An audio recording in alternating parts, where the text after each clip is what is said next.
Salam Bapak Ibu, Saudara dan Saudari, sahabat-sahabat garam dunia yang terkasih.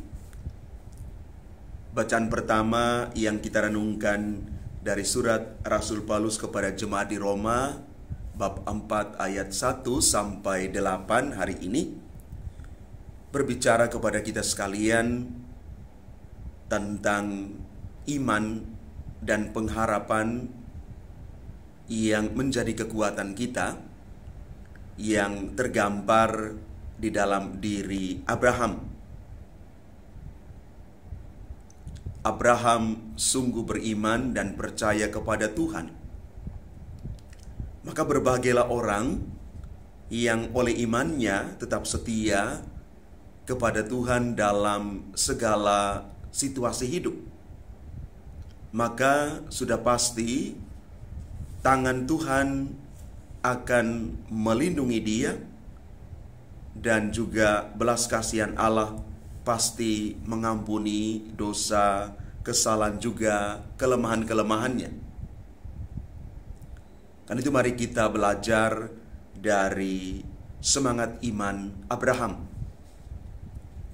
Dan di dalam bacaan Injil Lukas bab 12 ayat 1 sampai 7, Yesus mengingatkan kepada kita semua supaya tetap waspada terhadap ragi kemunafikan dari kaum Farisi.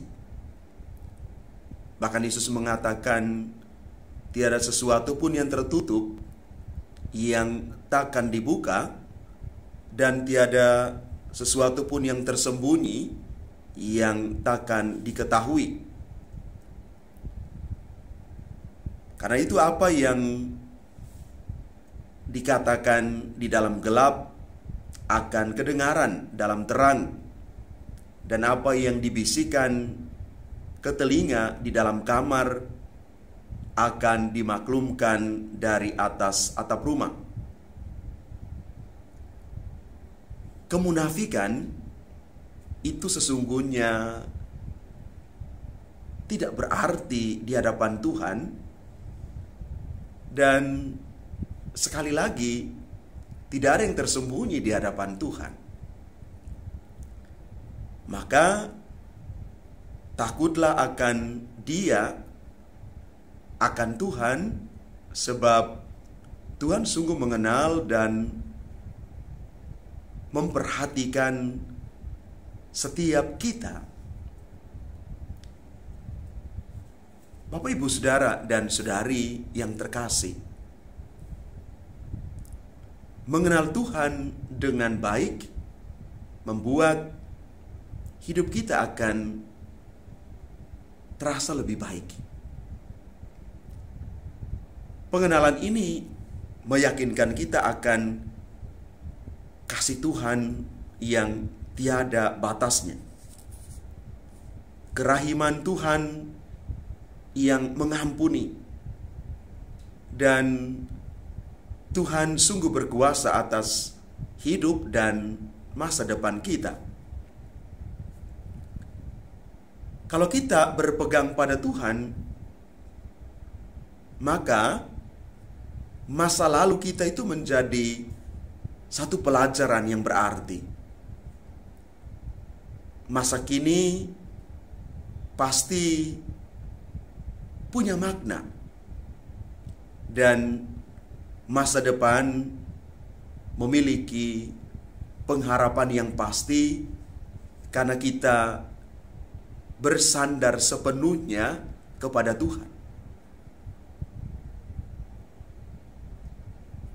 Kualitas belas kasih Tuhan yang digambarkan di dalam bacaan pertama, di dalam diri Abraham, itu akan juga diberikan kepada kita kalau kita terus mengandalkan Tuhan, dan tidak hanya mengandalkan kemampuan diri sendiri. Karena pada dasarnya kita itu terbatas. Karena kita masih manusia yang punya kekurangan, yang punya kelemahan.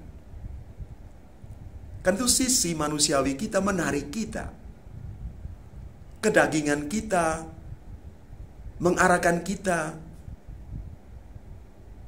untuk lebih mengenal hanya apa yang kita mau.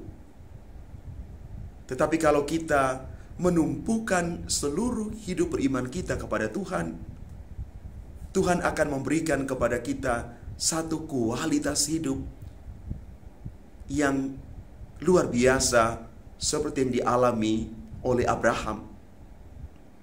Dia menggantungkan seluruh hidupnya kepada Tuhan. Karena itu intinya, mari kita hidup dengan penuh iman dan ketulusan di hadapan Tuhan dan pasti di hadapan sesama.